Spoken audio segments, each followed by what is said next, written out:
Item Number: SCP-100. Object Class: Euclid.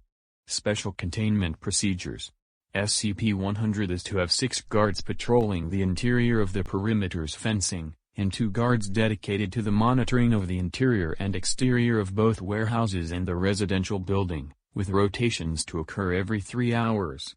Any unauthorized personnel found within SCP-100 are to be detained for questioning, prior to amnestic administration and release.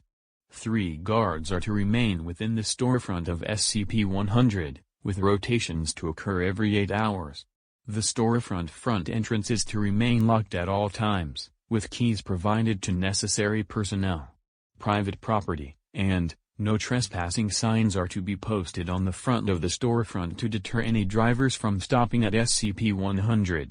Any constructs SCP-100-1 creates are to be removed from SCP-100 and melted down into slag, with the exception of SCP-100-2-A and SCP-100-2-B.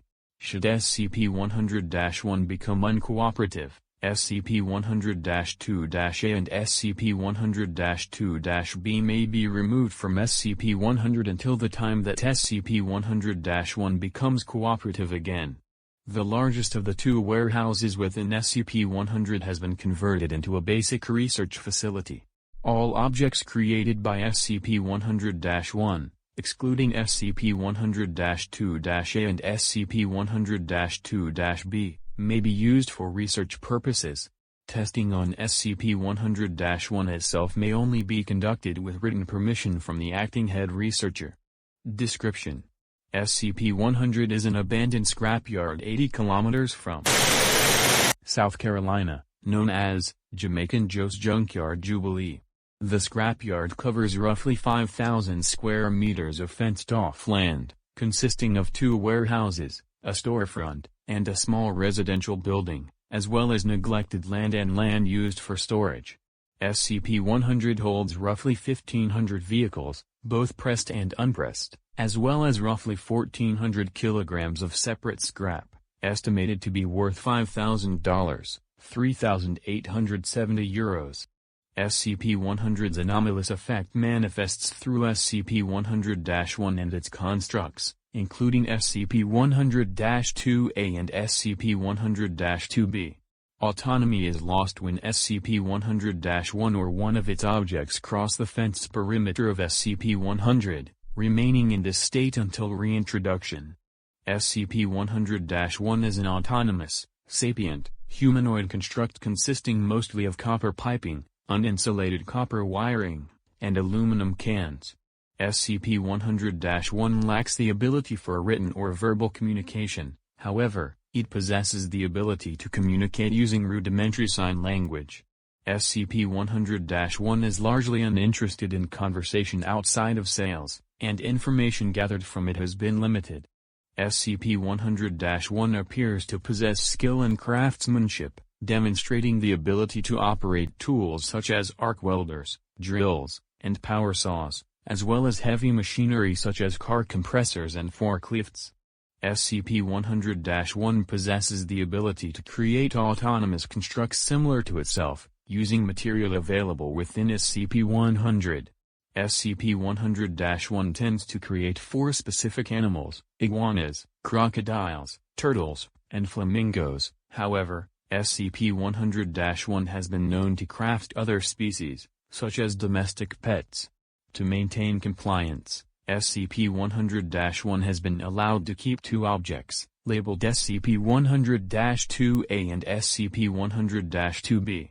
SCP-100-2A and SCP-100-2B are constructs superficially resembling insects, assumed to be created by SCP-100, as they have occupied SCP-100 since the initial discovery of SCP-100.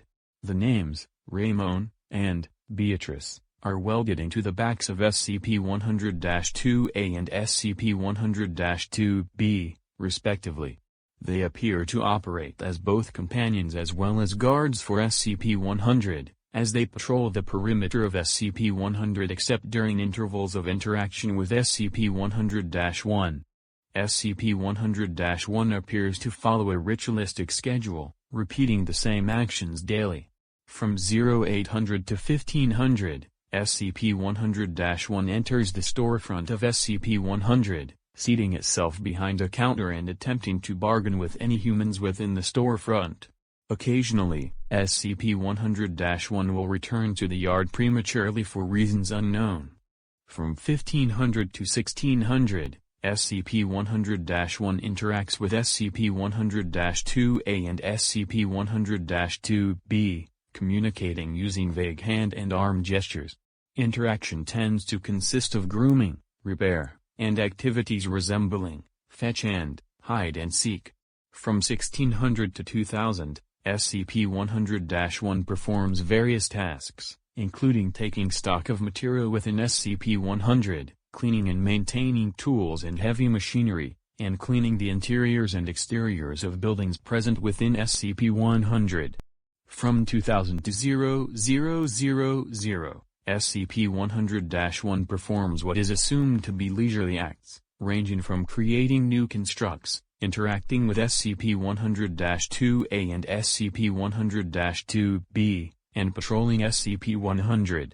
From 0000 to 0800, SCP-100-1 enters the residential building, where it remains seated at a desk for the duration of this time. In the event that a human enters the storefront of SCP-100 during the interval of time SCP-100-1 is seated behind the counter, SCP-100-1 will attempt to bargain with them, using a variety of gestures to convey meaning. Most attempts by SCP-100-1 are to sell scrap, figures of its own creation, or repair services. However, it has been known to purchase scrap. Despite SCP-100-1's inability to read, it possesses the ability to perform basic mathematics, as demonstrated by sales. Sales made by SCP-100-1 are typically met with some degree of unfairness. SCP-100-1 has been known to intentionally use faulty scales and contaminate scrap piles with cheaper metals and has demonstrated knowledge of the area of effect within SCP-100, as SCP-100-1 has sold constructs repeatedly, despite the loss of autonomy when exiting SCP-100. Efforts to confront SCP-100-1 about this have been met with both distress and indifference, with referral to a sign posted on the wall reading, "No refunds, moan," happening regardless of SCP-100-1's emotional response. SCP-100 was discovered on 11/09/76, following reports of strange machines operating from within the scrapyard.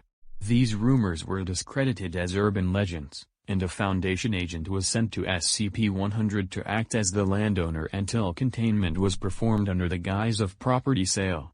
A wooden privacy fence was built along the former perimeter of SCP-100, one-way windows were installed in the storefront, and a highway now running through the nearby town of redirects the majority of civilian traffic. Addendum 100A. Records show the property is owned by one, Joseph Duval, with a mailing address sharing the same name. Local utility companies report billing had stopped approximately 3 months before the discovery of SCP-100, which was found abandoned save for SCP-100-1, SCP-100-2A, SCP-100-2B, and several avian and canine figures presumed to be made by SCP-100-1. The initial sweep of the buildings revealed the residential building to be mostly bare, with the only sign of former occupants being a note found taped to the door of the storefront. See Document 100A. Incident 100A. On 06/03/2005, SCP-100-1 created a humanoid, autonomous construct 10 cm in height, the first time SCP-100-1 has done so. Significant effort was put into this construct compared to others, with greater detail applied to the construct, including facial features and JJ welded into the back of the construct, and stainless steel making up the majority of the construct. SCP-100-1 placed the construct on the counter of the storefront for the duration of this scheduled interval, both using vague gestures to seemingly communicate with one another. Following the confiscation of this construct, SCP-100-1 remained seated within the residential building of SCP-100 for a total of 10 days. Document 100-A. The following is a copy of the note recovered upon discovery of SCP-100. Out to lunch, please see assistant. From, JJ.